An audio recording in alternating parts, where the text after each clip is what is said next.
Caution, you are about to enter the no-spin zone. Factor begins right now.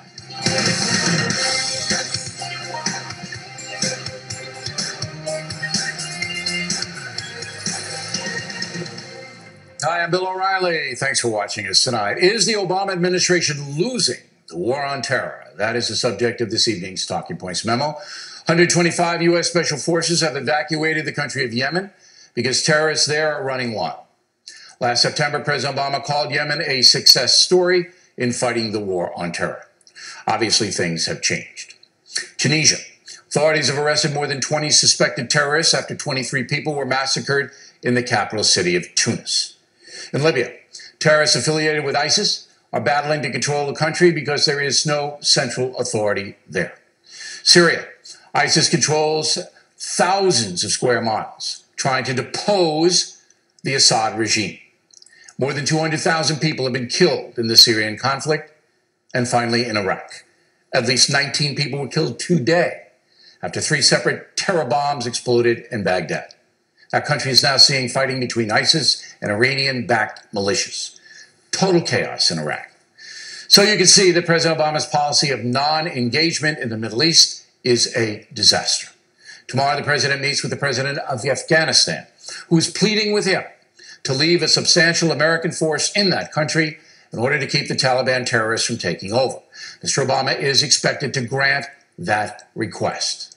Now, in the waging of any war, you must have a strategy. And that's the problem. There is no strategy to fight ISIS, Al-Qaeda, and other jihadist groups. Once again, the president points to a phantom coalition of 60 countries, which exists only on paper. Last month, Secretary of State John Kerry was confronted with the dismal situation.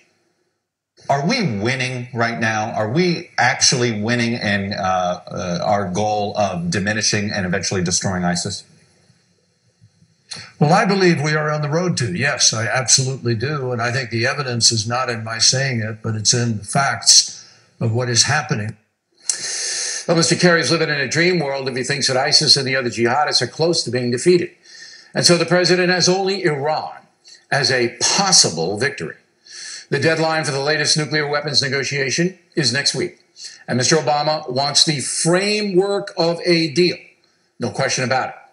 But the Iranians understand they have the stronger bargaining position. With the war on terror raging almost out of control in the Middle East, if President Obama doesn't get a deal with the mullahs, he will look like a total failure. To be fair, the president inherited a very messy situation from President Bush, but there is no question that Mr. Obama has made the situation worse by a series of tactical blunders, including removing all U.S. troops from Iraq. How on earth ISIS could gain incredible power without President Obama doing anything about it at all is almost impossible to believe. The JV comment will haunt the president forever. So now it's time for the Obama administration to admit what's happening and to finally get a strategy to defeat the jihadists. And that's the memo. Now for the top story tonight reaction. Joining us from Washington, Charles Krauthammer. So where am I going wrong here, Charles? In the main, you got it right, but I'll correct you on a few details. The first about Iraq, the situation, the mess that was supposedly left by the Bush administration. Well, David Petraeus said in an interview Friday in the Washington Post, a very important interview, incidentally, that the surge obviously had succeeded. And when it ended in 2008 and 2009, there were 3 years of stability as they were able to hold on to their gains. So what happened at the end of 2011? Barack Obama decided to liquidate our presence, and as a result, internally the country fell apart, and as a result, the Iranians, the nature abhors a vacuum, so does politics, the Iranians have come in.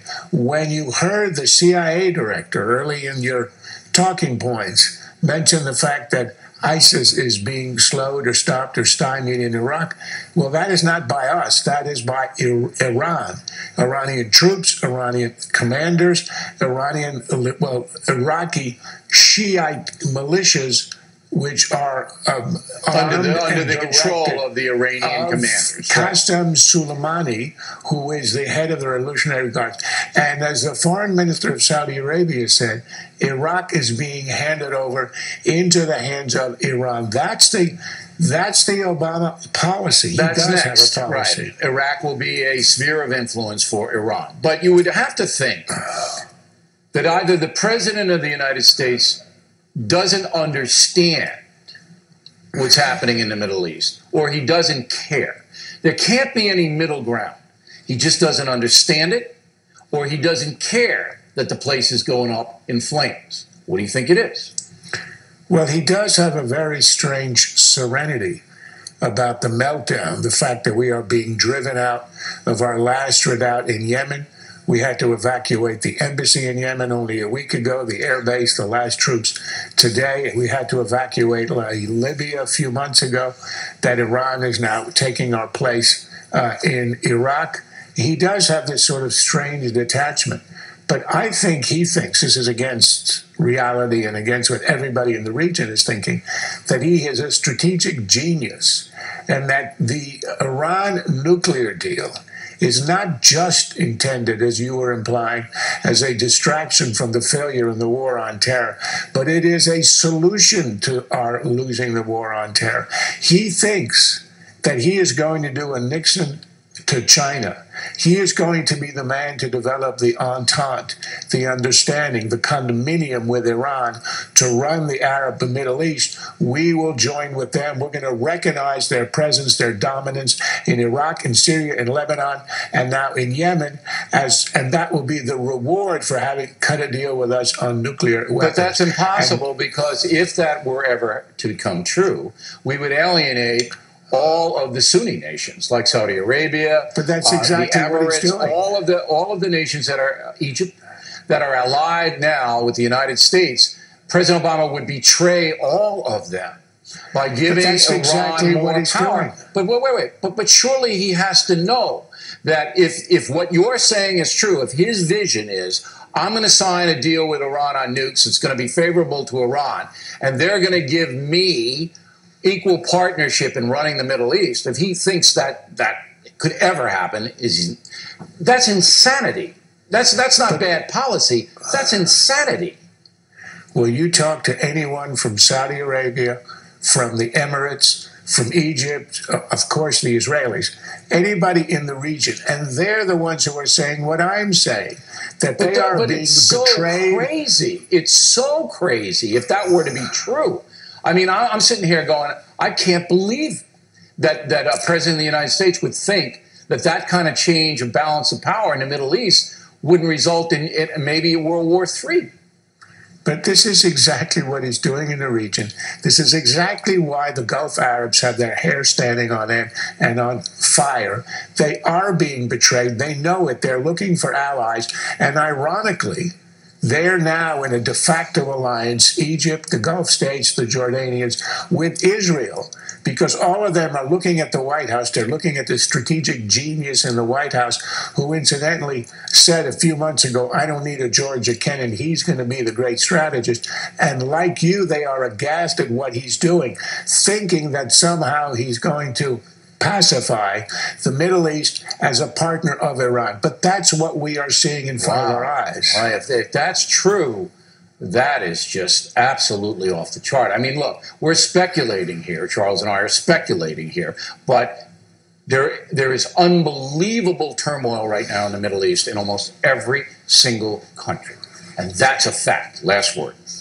Last word is that Obama said late last year in an interview with NPR that he wants to see Iran, if it accepts a nuclear deal, it could be a successful regional power. If you're a Saudi and you hear that, what do? You certainly don't sleep at night. You get your own nuclear weapon, which is exactly what. And that's what we're going to get as a result of that. Look, I don't disagree that it's a terrible policy and it makes no sense from our point of view, but that doesn't mean it's not happening. All right, Charles Krauthammer, everybody.